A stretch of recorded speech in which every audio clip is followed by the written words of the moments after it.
Hello friends, I'm Rosa, welcome to the channel. So, we are talking about March TBR, my March TBR to be more specific, in today's video. These are usually, I like to do these videos as I can look back on it and see which books I chose not to read after all, because they are basically guidelines, I want to say, for me. I am a bit of a mood reader, so I don't always follow my TBRs, but they're nice to have still, and they're fun to look back on, if you get what I mean. So, I have 10 books that I have decided that I would find interesting in March. We're going to talk about all 10 of them. They will be linked in the description box if you want to check them out. And I think that's all I gotta say for now, before we get started with the first one. Yes. Which is, and I'm very excited for this, so this is the book club's primary pick if you want to check out the book club. There's always a link to it in the pinned comment, but we are reading Daughter of No Worlds by Circe in March, which I'm so excited for. So I read The Serpent and the Wings of Night. I think that's the title of it. It's a very long title and sometimes I get it wrong. But I really love that book. Close to a 5 stars. I think I give it like 4.5 or something. Definitely gave me Sarah J. Maas vibes as well, which is something that I love. I just adore her books. So I'm expecting good things from this. This is the first one in a trilogy as well. I actually think the sequel to the Serpent and the Wings of Night is coming out in March as well, so I might just read that one too. I don't know. I haven't taken upcoming releases into consideration doing this TBR. I never do that, so we'll see. Or I rarely ever do that, at least. But this is the first one in a trilogy. I hope I love this one. I'm very much looking forward to reading it with the book club. We follow a girl in this one who has been a slave for the majority of her life, and then one day, to get free, she has to kill someone, and she ends up running off after that. She's on the run because she killed someone. So she ends up having to make a deal with the Order so she can, you know, find safety where they are. And the Order is it's an organization. There's something to do with magic with them, and to gain her spot with them, she has to go through some trials, and she has to go through training with this guy who is apparently not very nice. He has no interest in helping her. He also doesn't like the Order, but she has to go through training with him to actually earn her spot in the Order. And meanwhile, there's a war looming as well, which the Order is taking part in, so, you know, she's gotta hurry a little bit getting a handle on those magical powers of hers. And also she's doing it as well, this training thing, and learning her powers and stuff to keep those she loves safe. So a little bit much going on in this one. I'm very much looking forward to it. Definitely new adult fantasy romance, and I think I'm gonna love it because I'm definitely in a bit of a fantasy romance phase right now. All I want to read is fantasy romance. I don't know what to do about it, so going with the flow, I suppose, but very much looking forward to this one. Then I got one that I'm pretty sure that I've had on 2 other TBRs as well. I just never read it. It's not because I don't want to, I just continuously forget to pick it up. But Dreams Lie Beneath by Rebecca Ross, which is the book club's secondary pick for March. This is YA fantasy. I'm pretty sure there's some romance in it as well. I'm pretty sure it's an enemies to lovers situation, actually. So we follow a girl who, her father is the warden of this town that they live in, and being a warden means that you are basically the protector of this town, because every new moon, or is it new moon? Let's just say it's the new moon, nightmares are brought to life, and so the warden protects the townspeople from these nightmares. And so she is ready to follow in her father's footsteps in becoming the next warden, even though she really wants to do something else. But then one day, 2 other magicians actually come to town to challenge her father's spot as warden, which means that they're also challenging her because she's supposed to take over from her father. And so this brings her into a centuries-long feud between, I think it's her family and their family or something. It's something about a couple of brothers who's been dueling her father. There's a whole thing going on. But at the same time, secrets are being unraveled, and there's a lot going on to the side as well, which kind of puts this whole dueling and the feud in the background, so they have to learn to work together to sort this bigger problem out. And I've heard that this is pretty good, so I'm very much looking forward to it. I just keep forgetting to pick it up for some reason. But also, this is the Owl Crate edition, by the way, so you might have seen another cover. I just wanted to point that out. But yes, it most definitely is Dreams Lie Beneath. So, I'm also set on continuing Death Note by Tsugumi Oba, which is a manga. and I want to say it's like mystery thriller horror-ish manga. So we follow an A student, like a top student of the region or something like that, who one day in school actually saw like a notebook. He looked out the window and there was a notebook lying on the ground, and he was like, I gotta go pick up the notebook for some reason. And when he picked it up, he found out that it's a death note. So a death note is this notebook that you can write in. So you can write a name, a time of day, and a cause of death. And whoever's name you wrote will die at that time, and also due to whatever causes you wrote down. And so this starts to go to his head. He starts killing a lot of criminals. The police comes after him. They have a special force unit coming after him. A lot of other people are coming after him, and suddenly he's not just killing criminals, he's actually stopping whoever is trying to stop him by killing them. The police also has to bring in this other guy to help them, and there's a whole thing going on. So it's basically about the student growing a god complex and just thinking he's in the right and just, I don't know, not being able to admit that he's doing wrong stuff. It's very interesting, but I think that's the best way I can summarize it. He's slightly terrifying, and he's very frustrating as well. I want to say, like, I was very frustrated reading volume 2 or volume 1, but in a good way, because it's just so confusing. Like, how can he see that what he's doing is wrong? You can't just decide to kill people even if they're criminals. I don't know. I also, because I'm trying to get some of my 23 books for 2023 checked off, I'm reading Book Lovers by Emily Henry. I've also not read a contemporary romance for an entire month, so this is desperately needed at this point. This is like, I want to say like Rivals or something.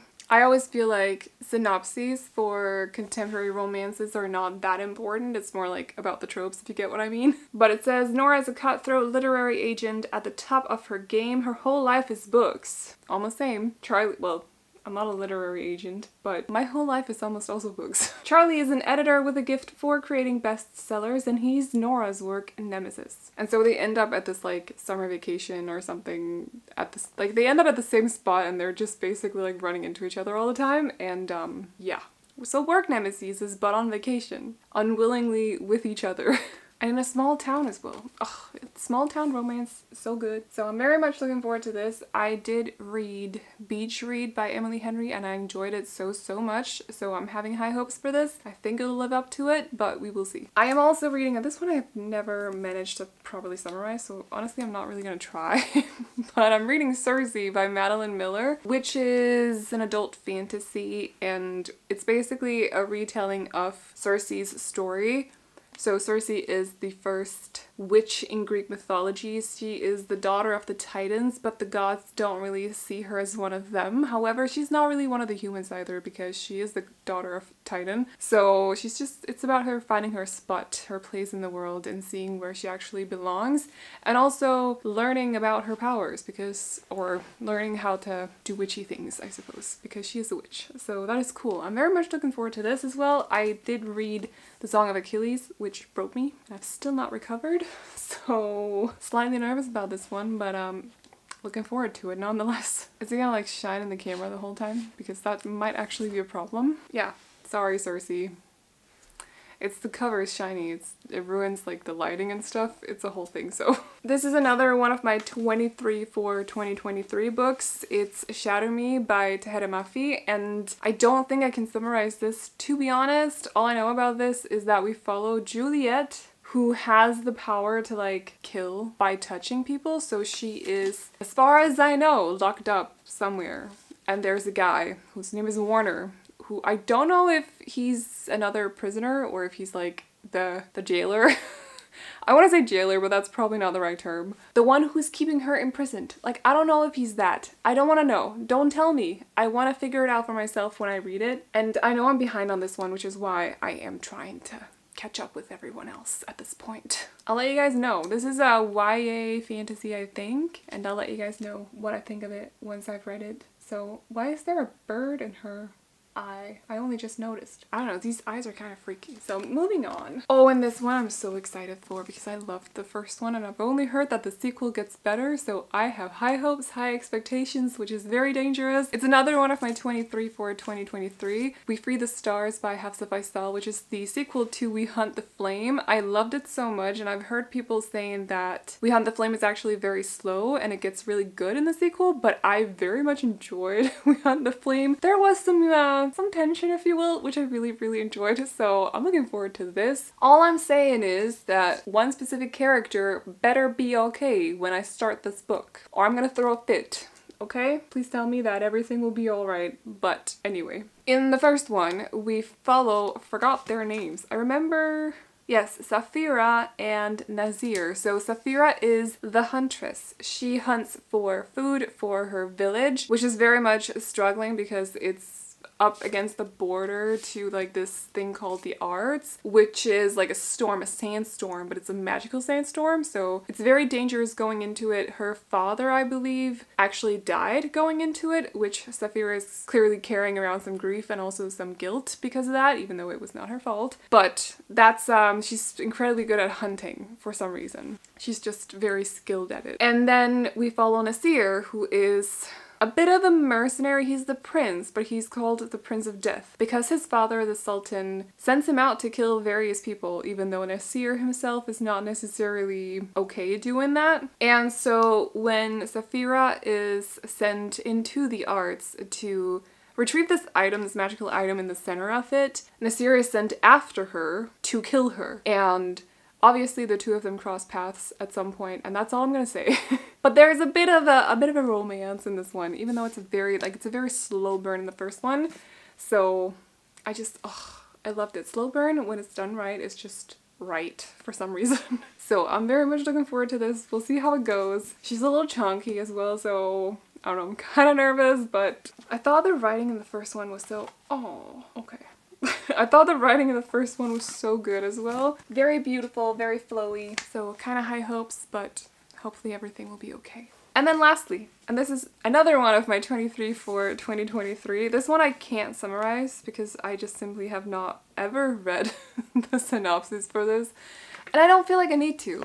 It's Lady Midnight by Cassandra Clare. So this is one of the Shadowhunter books. If you don't know what Shadowhunters are, so these are YA urban fantasy, and Shadowhunters are people on Earth who protect us humans, us mundane, from various creatures of the night, such as vampires that break rules, or fae that break rules, or especially demons who just are not allowed to exist, for example. Except if you're a warlock. Then you can exist, but you gotta follow the rules, okay? So that's their job. They're basically protectors, but also warriors. They have like a drop of angel blood in them, which makes them very perfect warriors. And so this is the third series that Cassandra Clare has written. She has, sorry, I'm looking here because my books are on that shelf.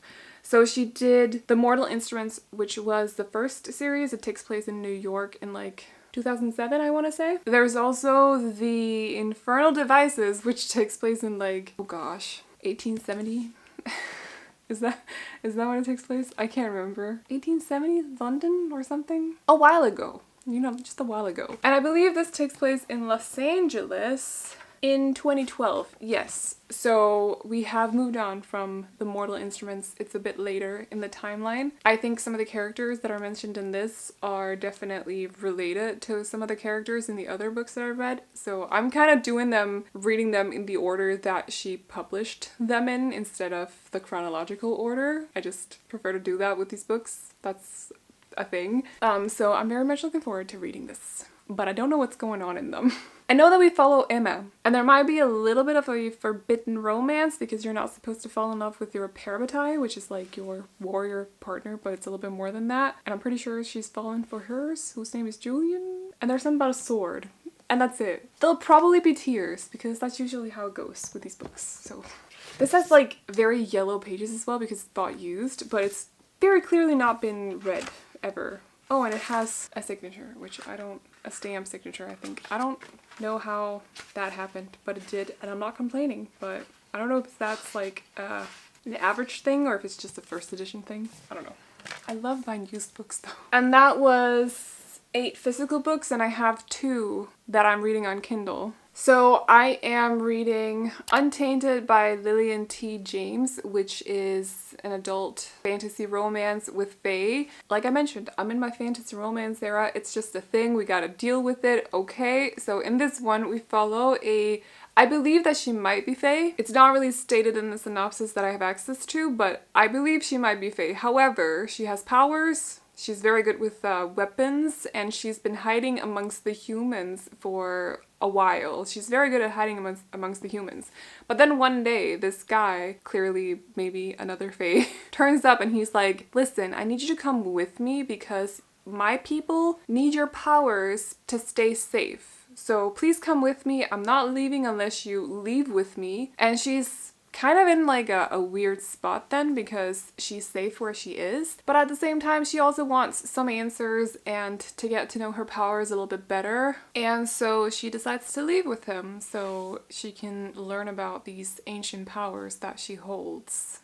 So yeah, it's the first in a series. I think it might have been, it's independently published as well. So I'm gonna read the first one on Kindle Unlimited, and then I've decided that if I like the first ones among these series that I'm reading on KU, I am gonna buy the physical copies because I just enjoy reading physical books more. Plus, we get to support the authors a little bit more by purchasing the books instead of just reading them on KU. So I think that's what I'm going to do with that one, just like I've decided to do it with, well, Daughter of No Worlds actually is also in KU, but I bought the book. But also with like Dark Verse by Runix. What Lies Beyond the Veil actually got traditionally published recently, so not that one, but just like if I read more independently published series, I just want to support them by buying them as physical books. So we don't need to cook in this house. It's fine. Well, let's have that talk in another video. Okay.